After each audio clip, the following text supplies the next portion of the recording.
साथ कोई किराने की दुकान करता है, किराने स्टोर में जितना भी सामान लाता खरीद करके लाता और नियत भी हमारी बेचने की होती है। जब तक स्टोर में है तो नियत बेचने ही की होती है, बिकॉज जब बताई गई तो साल में एक मरतबा पूरे किराना स्टोर के माल को जमा करना चाहिए कीमत को, और अगर कीमत इतनी पहुंच जा रही है इससे 600-12,000 चांदी आप खरीद सकते हैं तो उस किराना स्टोर पर ज़कात फर्ज है, किराना वाले को चाहिए कि ज़कात।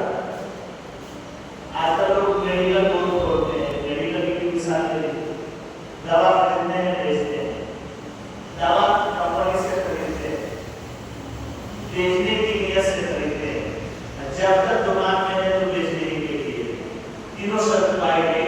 गोया कि वो मालिक तिजारत है, उसका हिसाब लगा करके उसको ज़कात देना चाहिए, ये मालिक तिजारत। और चौथी तरह का माल है वो जमीन अगर किसी के पास है, वो खेती बाड़ी करता है या अधिकारी लगा रखा है, उससे जो कुछ पैदा रहा है उस पर भी ज़कात है, उसको शरीयत में उश्र कहा जाता है। शरीयत में उसको क्या कहा जाता है? उश्र, यानी हर 20 किलो पर 1 किलो आपको अनाज मिलता है। हर 20 किलो पर 1 किलो निकालेंगे तो गोया के कुंटल में 5 किलो निकालना।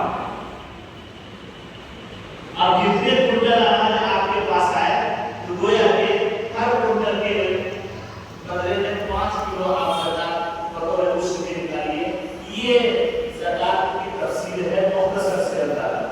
फिर कभी मौका मिलेगा तो पूरी तफसील आपके सामने इंशाअल्लाह हम रखेंगे कि कैसे कैसे पैदावार में कैसे क्या करना है, किन मामलों में क्या करना है।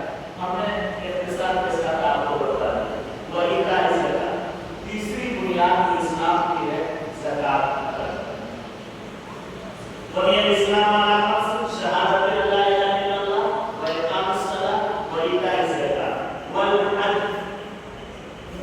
गोया के चौथी बुनियाद इस्लाम की है और पांचवी है मौसम में रमज़ान का रोज़ा। ये हज अभी अय्याम हज चल रहे हैं, मौसम में हज चल रहा है। पूरी दुनिया से जिनको अल्लाह ने बुलाया है वहाँ अपने दर पर, वो लोग कशा मक्का और मदीना की तरफ रवाना हुआ। मक्का वो जगह है जहाँ अल्लाह का वो घर है जिसके ऊपर अर्श लगा हुआ है, कुर्सी लगी हुई, और वहीं से रोजाना अल्लाह की रहमतें सबसे पहले खाने काबा पर नाज़िल होती हैं और फिर पूरी दुनिया में मौसूल। फिर खाने काबा के सामने ये समाए दुनिया पर ये जो सामने नजर आने वाला आसमान है, बैतुल मामूर है। बैतुल मामूर जैसे उस खाने काबा का तवाफ दुनिया के सारे लोग करना चाहते हैं और वहां तक पहुंचने वाले करते हैं, उस बैतुल मामूर का भी तवाफ होता है और हमेशा होता रहता है। फरिश्ते उठते हैं तवाफ। इब्राहीम अलैहिस्सलाम को अल्लाह तबारक व तआला ने कहा कि आप अपनी औलाद यानी अपने बेटे इस्माइल की मदद से खाने काबा की तामीर कीजिए। समझिए, सबसे